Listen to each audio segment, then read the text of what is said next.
And we're going to move over to the counter where I have got the mixer set up to make our meringue. Okay, I've got in here 8 egg whites, which is the whites off of the 8 egg yolks that I used in the pudding mixture. I may have to turn this around a different way. The lighting's not real good here. Wants to lighten and darken. Let me try to get all of this set up as best I can. Hold this over here. Okay, here we go. So I've got 8 egg whites. I have 16 tablespoons of sugar. I've got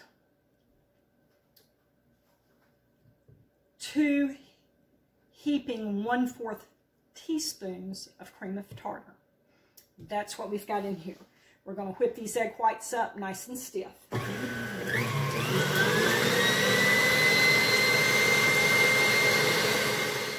All right, we've got our egg whites all nice and fluffy. I've already got some meringue on one pie here. I'm going to put some meringue on this other pie.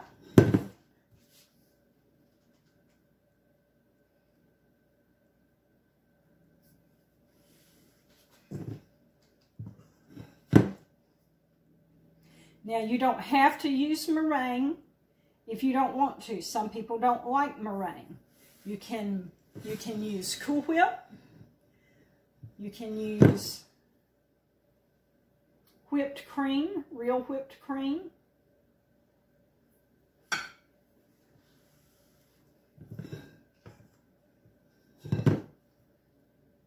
And you know what the name for meringue is, really, don't you? You know the real name, don't you? The real name for meringue is calf slobber. And where that comes from is that, and I grew up on a farm, so I saw this. We had milk cows, and they would have their baby calves, you know, and the little calf would be there by its mama's side getting some milk. And oh, it would just be nursing and having the best time.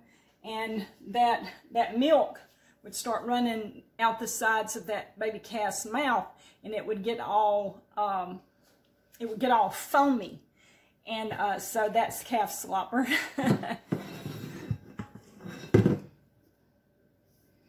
Now, when you're putting the meringue on here, you want to try to overlap the crust, the edge of the crust, to help try to let your meringue seal, and that will help your meringue not to shrink so badly.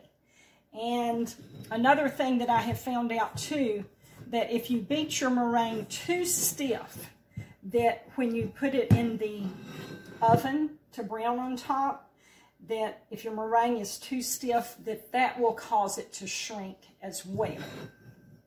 And I really think that I beat this a little too stiff, but this is what I've got. So it doesn't change the flavor of the meringue. It just makes it have a tendency on the edges to shrink. Okay, my oven is still on bake, 375. And we're going to put these pies in there and let this meringue brown. And once we get that done, we will set them. I'm going to let them sit out probably for several hours because they'll be too hot to actually put in the refrigerator at first. So we'll let them sit out for a few hours, kind of cool down, and then from there, they will go in the refrigerator to thoroughly cool.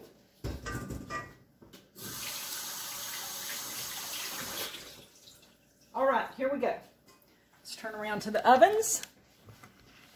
Here's our double ovens. Not sure if I can fit both of them in there with the meringue or not. We'll see.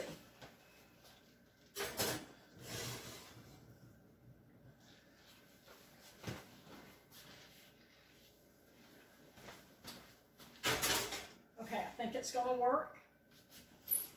All right. We'll be back in just a few minutes as soon as the meringue is brown. Okay, the pies are ready. I've already gotten one out. Let me get the last one out.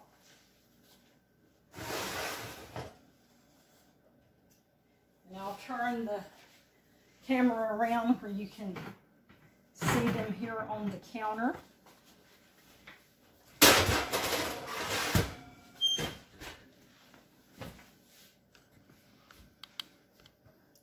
There they are. They are so gorgeous.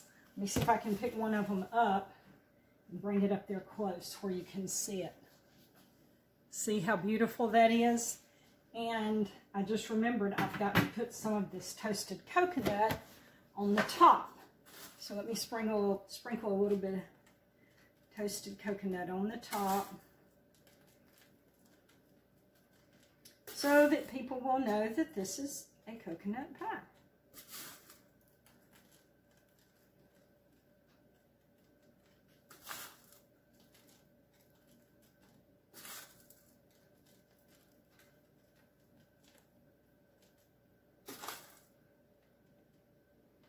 Okay, let's put some over here.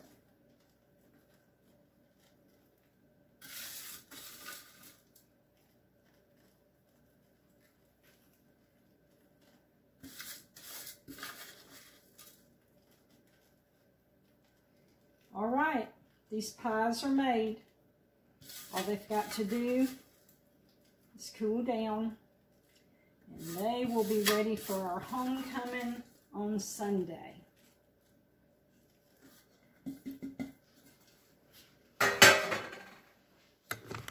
Okay, that's another recipe done.